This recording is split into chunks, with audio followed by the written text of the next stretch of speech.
Good day everyone! Nagluto naman ako ng baysamel guys. So ayan, flex ko lang yung baysamel guys. Luto na siya. So ayan yung isa sa paborito ng amo kong lalaki guys. Tapos ito, order ito ng alaga ko. Padala ko sa shop. Ayan, luto na siya guys. Mainit ng mainit pa. Nilagyan ko siya ng mozzarella. Ayan.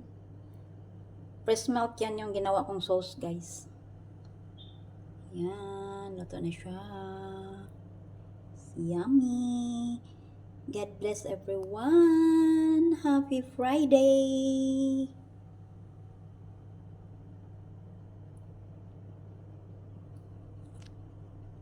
Bye-bye. God bless.